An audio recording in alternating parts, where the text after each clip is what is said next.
Today's May the 7th. I believe it's I don't think it's today, it's a Wednesday. And here's my onions and leeks and weeds.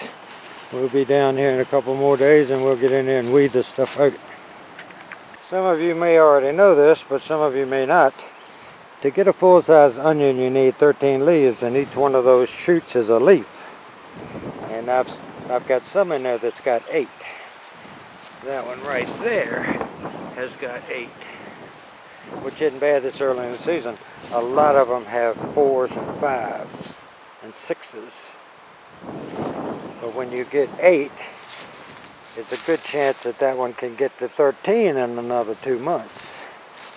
But you can just slowly look at the leaf structure to know what your harvest is going to be.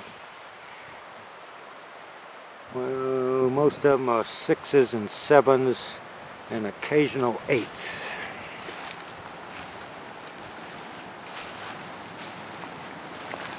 It's a little breezy out here, folks, but my bearded irises, not full bloom, but they're probably about 50% bloom, and all the peonies haven't opened yet.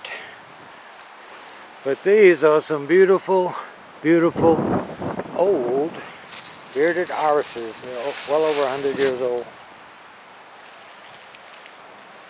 And if you haven't heard the story, my wife's grandmother's mother came over here from Austria in 1888 and brought these with her. And she took care of them, and then my wife's grandmother, who was born in 1900, took care of them.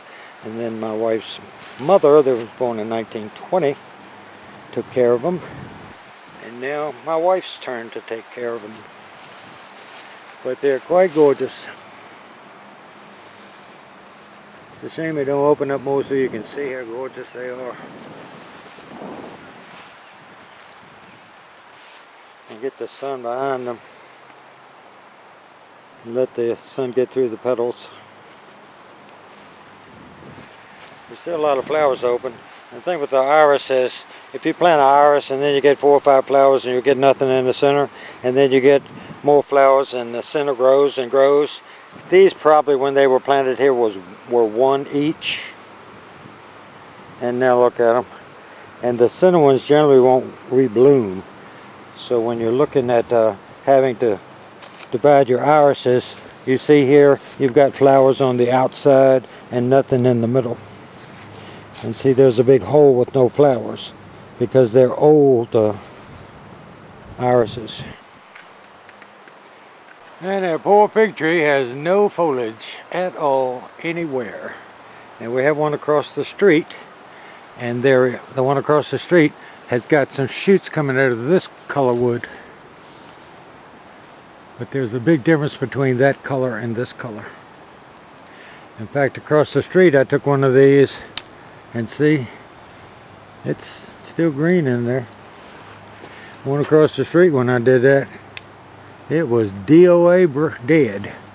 But the only thing growing across the street is its very top is growing, and some of these shoots like this were putting out little teeny growth. I don't know, it doesn't look encouraging for this tree for a year or 2. But all this across the street seems to be trying to grow. Blowing over here, so hopefully you can see it. But see, that branch right there has got some growth on the top. Now this sits on the south side of the house, so it's a little bit warmer. It would be ahead of the other one. And this one also is protected more from the cold winds that kill them in the winter.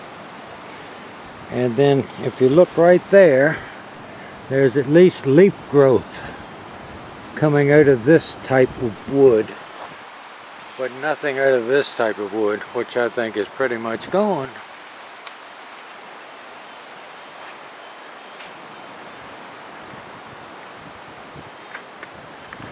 And our cherry tree has cherries on it. I don't really talk much about this cherry tree because the birds get them as soon as they turn any color whatsoever. The birds get them, but it's got a fair amount on it.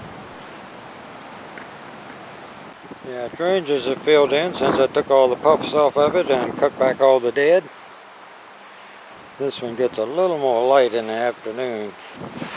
Because right now, it is 10 minutes after 6 on the East Coast. I don't have any Cannas up yet, but there's a few starting to grow. There's one right there growing. Now, I just covered these rather than dug them up. That's the reason we quit growing them, because you have to dig them up every year. They're really tropical. And if you have moles, the voles will get in your bed and eat them all. I mean, all of them. If you had voles, you could have this whole bed full of Cannas and then cover it with 10 inches of leaves, which I did one year. In fact, 2 feet of leaves on a bed that was 4 by 8. And the next year, there was no piece of any left. I don't like planting my dahlias and Calla Lilies early, but the Calla Lilies had rooted out so much they had to go in the ground. And this was planted, I think, a little over a week ago. 1, 2, 3, 4, 5, 6, 7, 8, 9, 10, 11, 12, 13, 14. I can see 14 up. And the cherry tree has cherries on it. I don't really talk much about this cherry tree, because the birds get them as soon as they turn any color whatsoever. The birds get them, but it's got a fair amount on it.